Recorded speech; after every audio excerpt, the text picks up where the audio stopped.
let's talk about the beginning of Tribe. What do you remember about how we met? It was December of 2010, and it was in Ankeny. And my daughter, she was 3. She's the youngest one, and she would come home every night from Ankeny on Tuesdays and Thursdays, and she'd just come home and not give me a hug, and she'd just kick me in the shin. Every night, she just kicked me in the shin. I'm like, why would you kick me in the shin? She's like, well, Coach Dan says hi. I said, So I got up there, and I'm very fortunate one of the Tuesday or Thursday evenings I was able to go up there, and I just wanted to introduce myself to you and wanted to kick you in the shin. I remember you walking in going, Are you Dan? Are you Dan? Are you Coach Dan? I said, yeah, who are you? Yeah. Said, I'm Bentley's dad. Yep. You pulled up your pant leg. Both legs were black Bruised. black and blue, bruised from her kicking you. Yeah. So right then and there, my goodness, 12 years ago, I knew that kids will listen to the right teacher and the right preacher to kick them out. Whatever you tell them. No matter what, if it's good or bad or different, they're going to do it, which I thought was good. The friendship that's grown in the last 12 years is probably one of the most remarkable journeys that I've personally been on. Not only emotionally and financially and physically, just the way that we started out. Right. I tell people all the time, when you're doing business, it's hard to do business with friends. But if you do business with somebody and then become friends, it's a unified contract that never seems to separate. Mm-hmm. That's kind of how Tribe, in my opinion, got started. Yeah. As my background, a little bit of business, your background, a lot of cheer and business too, photography and all the other wonderful things you've done, is that we're trying to find, in my opinion, a place where everybody can come. Right. Everybody feels part of something. We started making phone calls way early to try to find out what we wanted to create. After Ankeny, we transitioned to Urbandale, which is a little closer to our home and closer to your home too, I believe. Yeah. That was kind of an eye-opening for me about what was possible in the metro. Right. In Des Moines, in the state of Iowa now, but at that point in time, just a little center point of Urbandale. There were some clicks. Not good or bad, they're just clicks. Yeah, absolutely. Some people felt left out. Some people, it was like junior high sort of, not everybody felt like they would fit in on every single situation. I think that's when we start putting our minds together of there's something bigger. Right, and how can we, or can we, at that point, can we create something where everybody can get what we were lucky to have, right? Yeah. And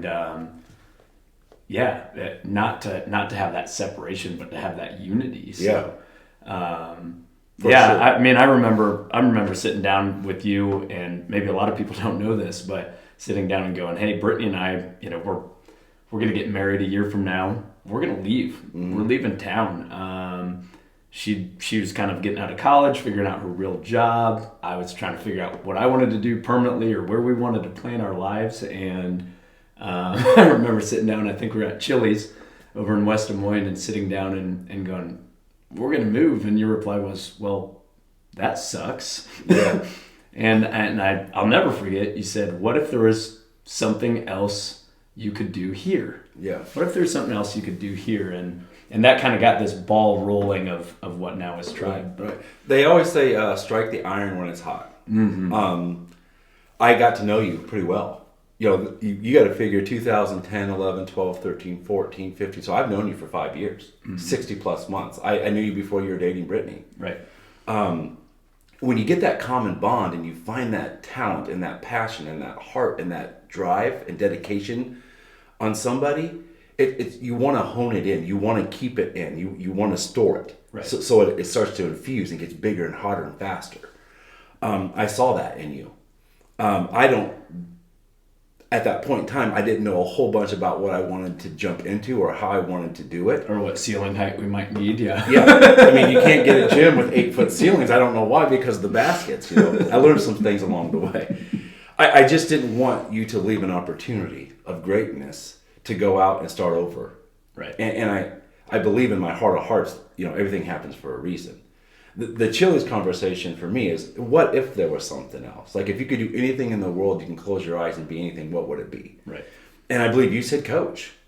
I'm going to go somewhere and coach. I'm going to keep chasing in my dreams. A few days went by, if you recall, and you called me up and you're like, hey, 3 days? Is that what it was? Yeah. What did you mean by that? And I believe my response was, well, what if we created something that applies and adapts to everyone? Mm-hmm. What if we took our time and did it from tip to toe? Right. What if we really, really squinted our eyes, opened our ears, and did what we thought we could do the best? I'll bring the best attributes I can bring. You bring the best attributes you can bring. And what we don't know, we'll go find out. Yeah. Very shortly after that, we had another meeting at Applebee's. I think, do you remember how long we were there? Probably about 6 I was hours, gonna say 6, 40 7 Diet Mountain Dews, shrimp, sriracha shrimp. Sriracha shrimp. That was a lot of napkins because we didn't bring anything to write on. That was such a wonderful day of brainstorming of what is possible. Mm-hmm. And as I reflect a little bit now, those were the key points of trying to create what we wanted to say. Yeah. Yeah, I remember sitting down and having how do we find coaches? Mm-hmm. What do we want to be called?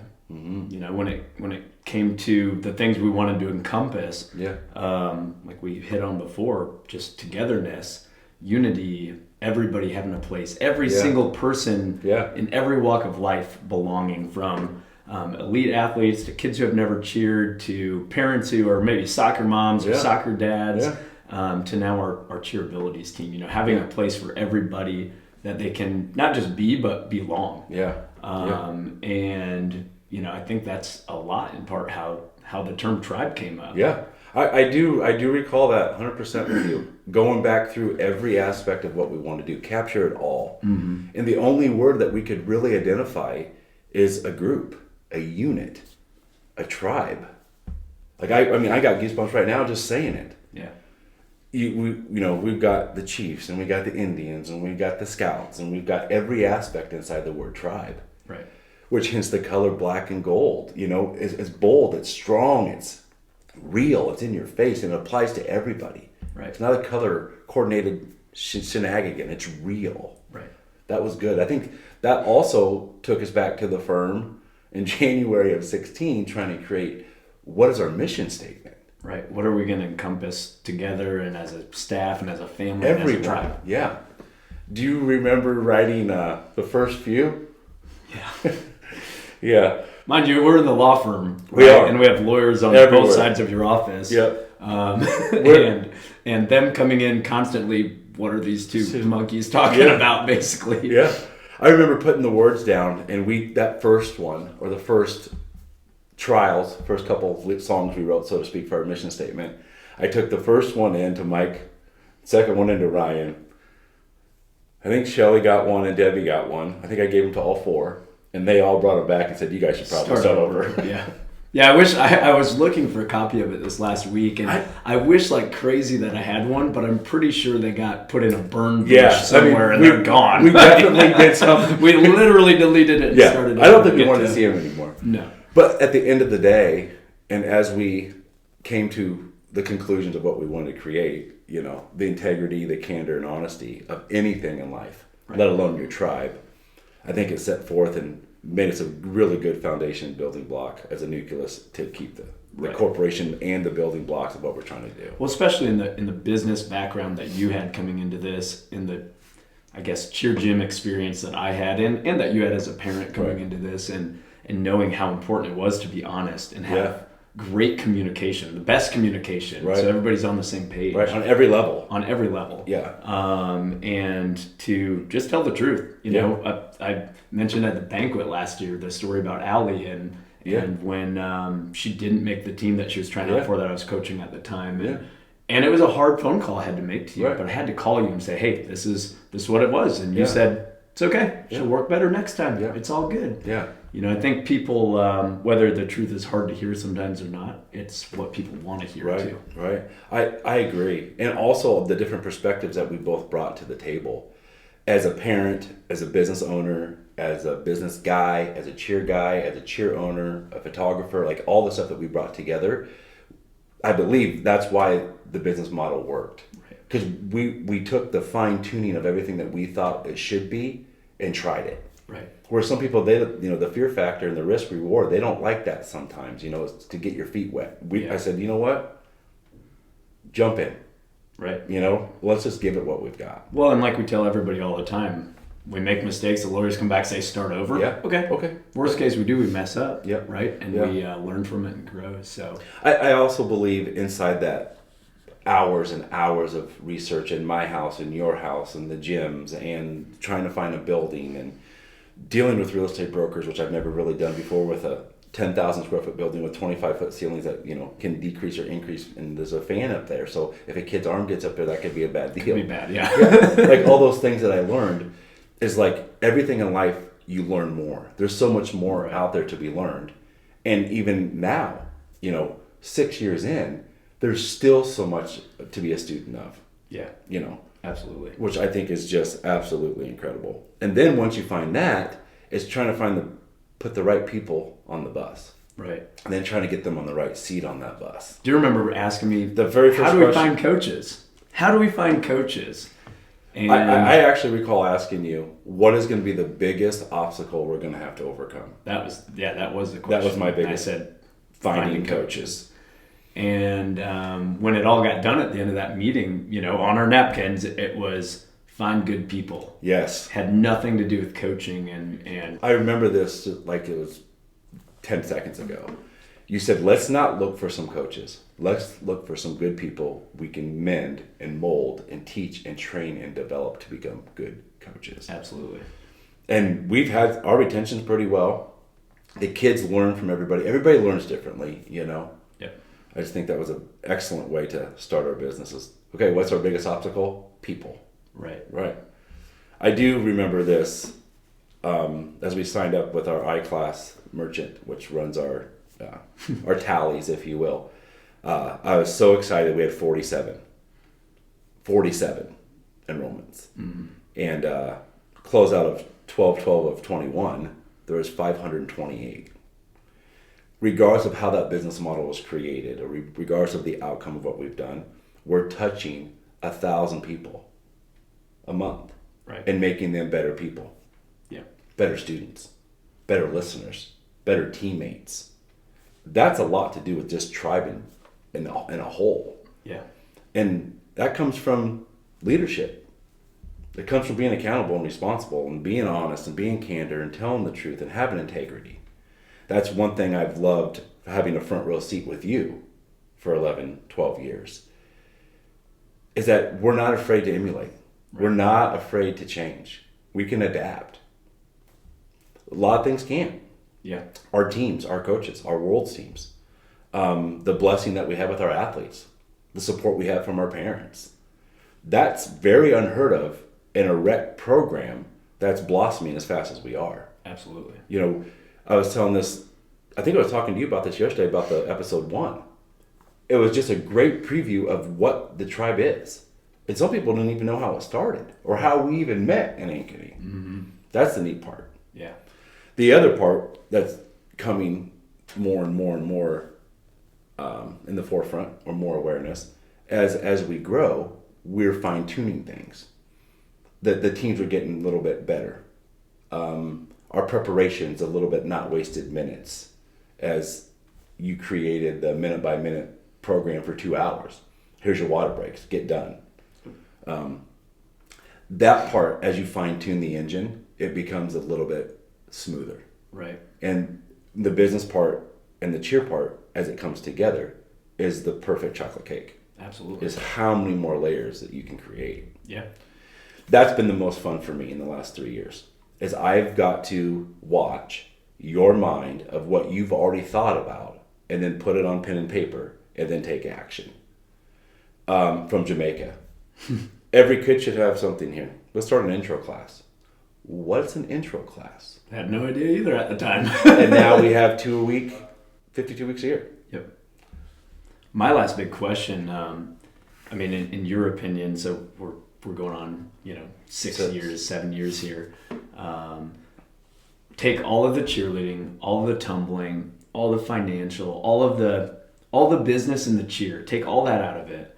When we were sitting in Applebee's that day and thinking about a name and what we wanted this to be, how do you feel like we are what we wanted to create, or you feel like we're more than that, less than that, on track for that? What do you feel like we are as a tribe right now? That's a very good question. I'm in it every day. So for 20 hours a day, my head's wrapped around Tribe Athletics, Inc. And for where we sit in 2022 versus where we started, I never anticipated Tribe to have so many different layers of Tribe. I never expected it. Mm-hmm. I never expected the feeling, the hugs, the laugh, the high fives, the pops, the screaming, the kids, the tiny zone to be so loved as you walk into a building. Genuinely loved. Just the text messages, the instant messengers, the Facebook things, and I get to see it firsthand. You know, they think we look so much alike because of my hairline receding, but that's okay. I think Tribe is more than I ever thought it was ever going to be. Yeah. I think it's proven that time and time again over the last 5 or 6 years. Yeah, let me ask you the question. As you reflect 6.5 years in, as we were sitting at Applebee's creating Tribe, where did you think it would end up? Where do you think it's possible to go? And more importantly, how did you feel about getting there? I think like we're a product of every ounce of work we put in. So I like to believe that, you know, we get up each day and grind, and we have that opportunity to, whether it be on Tribe or on Infinity or on my triathlon training or whatever it might be, right? So we kind of get that daily choice of what we're going to create and what we're going to make. I think we've been so fortunate to have great people behind us, whether that be the legal team, the accounting, our staff, supportive parents, amazing kids who've been with us since our first year. You know, last year we got to celebrate those first 5-year athletes. And so I think a lot of those things have definitely come into play, but it's way more than I ever thought it could be. It's the competition environment of walking out from backstage as a coach, where, you know, we admittedly have nerves too. Of course we do. Mm-hmm. We want what's best for our kids, and we want them to succeed and be happy, and we want that for them and for the parents and for the program. But when you walk out from backstage and see the Tribe crowd, you know we've created something amazing. Yeah. And the people that have been a part of creating that, it's out of this world. That's awesome. One thing I do want to ask you, you know, when you know it's not about you anymore. You know, it took me 35 years of my living my life to realize that this is not about me. When we realized that Tribe was bigger than we're ever going to be, how'd that make you feel? Like nothing else. I mean, honestly, I don't know if it's even describable. Just, you know, knowing that people have a full-time job because of us, or knowing that our staff get to continue to do something that they love because Tribe is here for them. Yeah. Or, you know, the stories we hear about kids having this safe place, like just things you don't expect as you're building it that maybe inadvertently happen or happen because of the culture. Yeah. Those things outweigh, you know, anything that you could expect or know that's going to come. For sure. So, well, this has been awesome. Yeah. I think it's cool. I think the YouTube channels, I think the more we educate and teach and train, the more people are going to come on board to Tribe Athletics. For sure. What better way to start this series than just, you know, telling everybody, this is kind of how Tribe came about. This is how we met. So when you see us at the gym and Zach's jumping on me or I'm jumping on him, you know, it all started with those bruised shins, and we've come a long ways together since then. Yeah. I am very proud to say, you know, I'm Zachary Flaherty, and I'm one of the owners of Tribe Athletics. And I'm Dan Hawken, and I'm the other owner of Tribe Athletics. Have a great weekend, and we'll see you guys soon. Take care, everybody.